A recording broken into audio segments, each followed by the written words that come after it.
is Wanjiro Mashuko. I am the Operations Director of Streaky Bacon. We're in the business of selling meat products, fresh cuts and processed products such as beef sausages, pork sausages, bacon. Yes, that's what we do. Our company was founded in 2020 during COVID, and we started purely being an online business because at the time people were not moving around. So that was when we started the company. Yes. So we have a big farm, yes, but we also buy from our contracted farmers because our farm cannot sustain demand.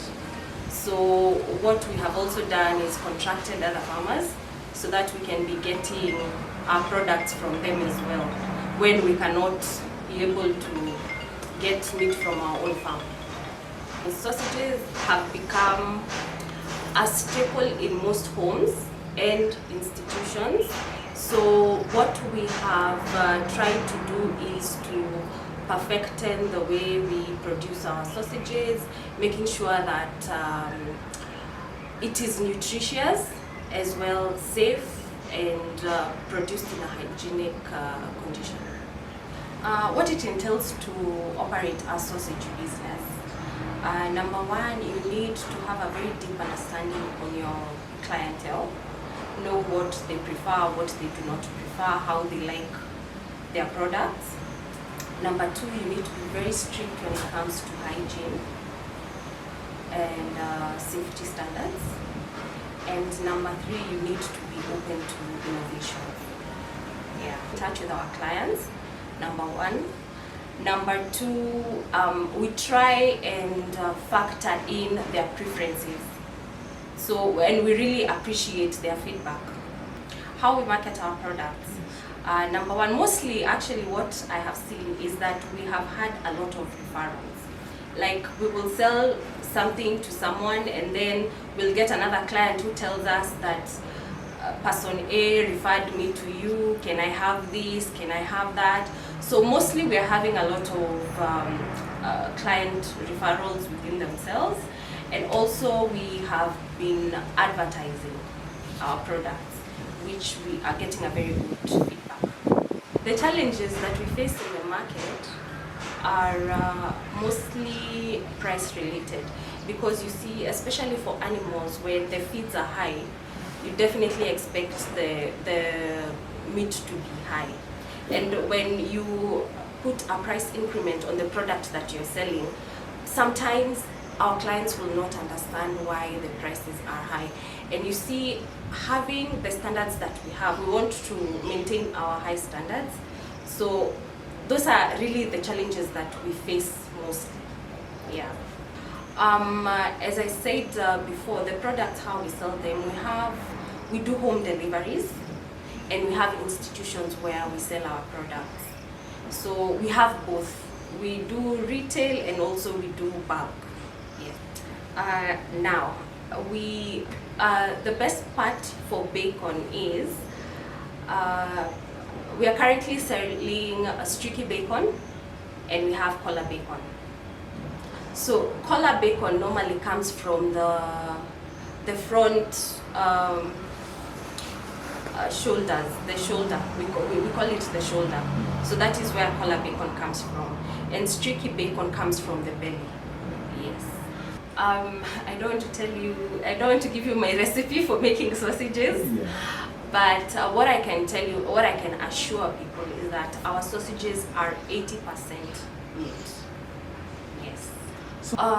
The criteria we use when sourcing for meat is we have our own contracted farmers whom we take our pork from.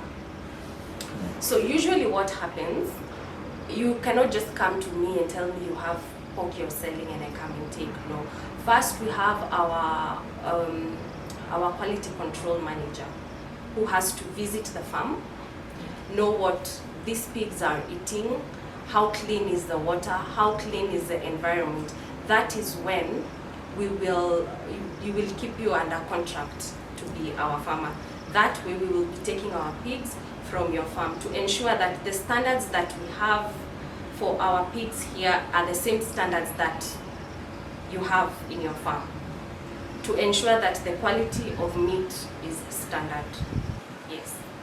About the pig quality farming in Kenya, I'd say we are really evolving, because with time I have come to see that farmers now are acknowledging that pigs are not dirty animals as what we used to know from back then. Nowadays, people are very keen on what they are eating, the environment, cleanliness, which is actually very good. So I'd say the quality of meat, majority, is good quality of meat. What I think about the importation of pig products, I think that goes down to preference, because I think I would prefer eating something that is homemade than something imported. So I think that would go down to preference. But to help our economy grow, I think it's very important that we consume things made in Kenya by Kenyans. Yes. No. Between beef sausages and pork sausages. Now, the funny thing is that our best seller is pork sausages for homes, but now the institutions prefer beef sausages. Yeah. There is, taste-wise, I also prefer the pork sausages. Yes, the taste is very good. What motivates us and keeps us going is that we get a lot of customer feedback. They are happy with our product, they want more of our product. So that is a good encouragement, and it keeps us going. A lot of people are giving up on pig farming because of mainly the animal feed. It has relatively gone high over the years, and it's becoming difficult for some farmers. But I would urge them to look for alternative methods of feeding their pigs, probably buying products and making the feed themselves, because I have had farmers who opt to make their own feed, which is good food, and it sort of is still slightly profitable for them. Yeah. What I would say is that nothing comes easy. You need to put in the work, you need to believe in yourself, and actually have drive and passion in what you're doing. That is the most important thing to do. And don't mostly look at how much money you're making. Provided you're making something and you have drive, things eventually just add up. I think I would not change anything given a chance to start over, because every step of the way I have learned something. And these are things you cannot really learn in class. And by learning what I have learned, I cannot make the same mistakes. So I would not really change anything, personally. Currently, when we started we were only 3 of us. So right now we have at least grown, and we have 6 employees. So initially, we started by being farmers, pig farmers. And it was a good business, but now it got to a point where we have our pigs are ready. We need to take them to the market. Taking them to the market, the prices at which we are getting were not as good as we had thought or hoped for. So that is why we decided to do a farm to fork business. So in that way, we would at least be able to sustain the farm and sustain ourselves. Yeah. What COVID did for us when we started was it made us be very innovative, because we have just started a company. We need to sell, and by selling we cannot open a shop and wait for people to come in, because people are locked up in the houses. So what we opted to do was we started selling online, and it took up from there. And since COVID, we have just been selling online. What you can expect from us in the next 5 years is we will definitely add more products to what we sell. We will make sure that we retain the standard or go higher, and we definitely expect to grow in the next 5 years. Yes.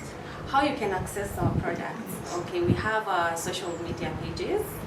We have pages on Instagram, we have Facebook, we have TikTok now, and our Tasty Acres KE. So we have our contacts on the social media pages, and we also have we have our stockists, which I cannot name now, but yeah. So